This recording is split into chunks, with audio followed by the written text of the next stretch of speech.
Bonjour, c'est Ibrahim Malouf et bienvenue dans Road to Cinema. Ibrahim Malouf, bonjour. Bonjour. Merci d'avoir accepté notre interview. Vous êtes le président du jury de la 6e édition du prix de la meilleure création sonore, organisée par la Semaine du Son, dans le cadre du Festival de Cannes. Qu'est-ce qui vous a poussé à accepter ce rôle ? J'avais déjà collaboré avec la Semaine du Son. J'avais l'impression que c'était assez logique finalement de continuer à travailler avec la Semaine du Son. Et l'idée d'amener ce prix de la création sonore à Cannes, et c'est très avant-gardiste. Et puis ça augure peut-être des meilleurs jours pour nos oreilles et pour notre santé. Pourquoi c'est important ? Parce qu'on néglige systématiquement nos oreilles. Et je le dis en tant que musicien, en tant que compositeur pour la musique, pour le cinéma, plus on est abreuvé d'informations, moins on la respecte, plus on est abreuvé de musique, moins on respecte, plus il y a de choses qui arrivent à nos oreilles.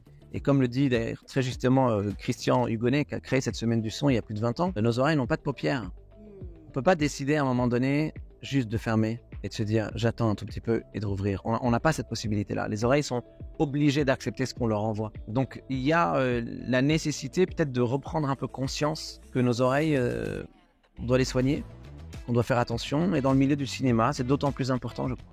Évidemment, si on est avec toi, c'est aussi pour parler de musique. Déjà, qu'est-ce qui représente pour toi le Festival de Cannes ? Et comment vous voyez l'importance de la musique dans le cinéma ?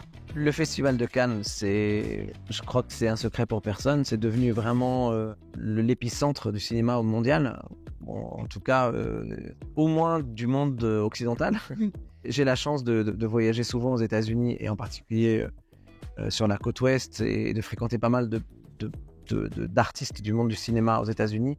Et vraiment, s'il y a un truc, c'est qu'ils ne jurent que par Cannes. C'est assez incroyable. Quelle est la place de la musique finalement dans le film ? Bon, là, vous parlez à quelqu'un qui est passionné de musique de film. Donc, moi, je considère qu'un film, c'est une image et un son. Je suis persuadé que la musique fait au moins la moitié d'un film. Ça serait quoi le conseil d'Ibrahim Malouf pour nous dire finalement quels sont les critères d'une bonne musique de film ? Si je me place dans le point de vue de la personne qui regarde simplement un film, c'est l'émotion. C'est uniquement l'émotion. Il y a rien de plus important. Peu importe la musique, peu importe si elle est mélodico-harmonique, peu importe si elle est juste rythmique, peu importe si elle est extrêmement minimaliste ou si elle est très chargée. Si l'émotion est là, pour moi, on a raconté ce qu'on avait à raconter et on est juste. Maintenant, si on se place du point de vue du créateur, du mien et d'une personne qui travaille dans l'élaboration du film, ce qui est le plus fondamental, c'est d'être en accord avec la personne qui réalise. Parce qu'on est au service de l'histoire et de la réalisation de l'objet film. À mon sens, en tout cas, le secret, c'est d'avoir compris toutes les lectures du film. Je donne parfois cet exemple, mais vous avez quelqu'un qui part d'ici et qui descend en bas. Bon, on peut mettre une musique là-dessus. Ça n'a aucun sens, mais c'est du premier degré. Mais si on nous dit, par exemple, il descend en bas parce qu'il a faim, ok, ça c'est la deuxième lecture. Il descend parce qu'il a faim, donc la musique doit être adaptée à ça.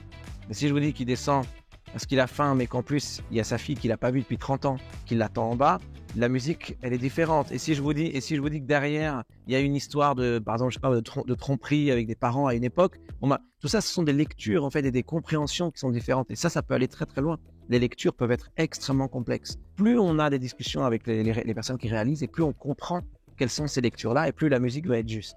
Votre parcours est assez impressionnant. Vous avez aussi une belle filmographie. Quelle est l'expérience qui vous a le plus marqué ?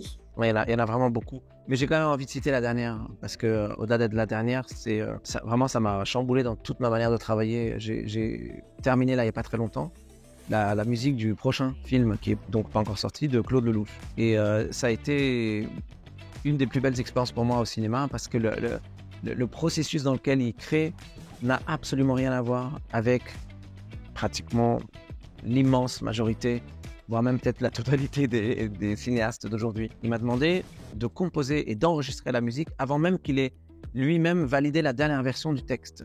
Donc il n'y a même pas de tournage, il n'y a même pas d'image, il n'y avait même pas le choix définitif des acteurs et des actrices. Et c'est assez intéressant parce que souvent on pense que c'est la musique qui est au service de l'image, mais là du coup c'est l'inverse. En fait, c'est la musique qui guide la réalisation. Oui. Je ne pensais même pas qu'au cinéma c'est quelque chose qui était faisable. Alors j'avais vu et entendu évidemment, j'avais vu des films de Claude Lelouch, j'avais entendu le lien la force de la musique dans ses films. Je savais parce que j'avais entendu dans des interviews Claude Lelouch parler de ça, mais je ne le croyais pas. J'aurais jamais imaginé que véritablement tout le film avait déjà été construit avant même qu'il le tourne, à travers la musique. Et donc, ça, c'est une vraie révolution. C'est-à-dire que moi qui aime bien, en général, chambouler un peu les codes, montrer qu'il y a des choses qu'on pensait pas faisables, qui sont faisables, etc. Alors là, ça m'a mis une gifle direct.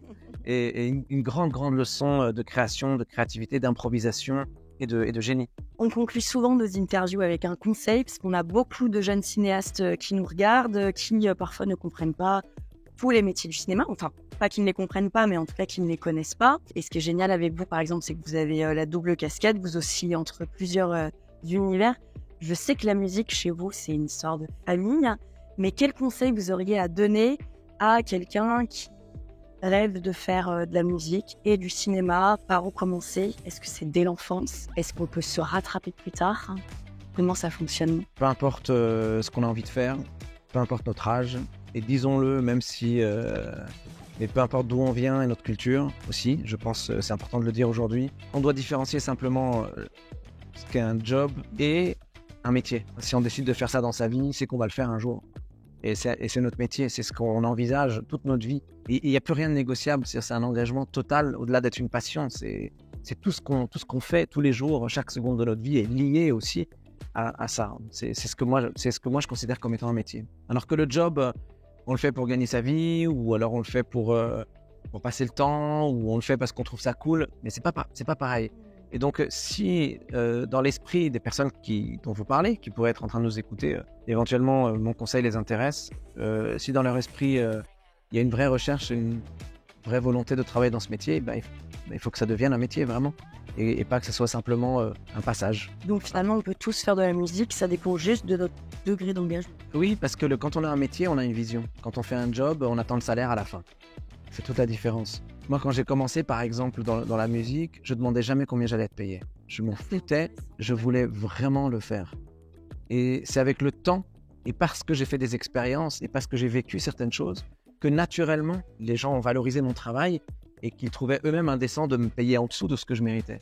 Et que finalement, j'ai construit mon métier avec ça, j'ai réussi à gagner ma vie, mais à travers un métier. Or, aujourd'hui, quand je vois arriver certains musiciens, parfois que j'appelle pour telle ou telle mission, la première chose qu'ils me demandent, c'est combien je vais te payer. Et je leur dis, merde, là, il pense à son job, il pense pas à sa vie, à son métier. Donc, c'est cette erreur-là qu'il faut faire attention à ça. De ne pas chercher ça absolument à en faire un travail, mais d'avoir une vision beaucoup dans le long terme.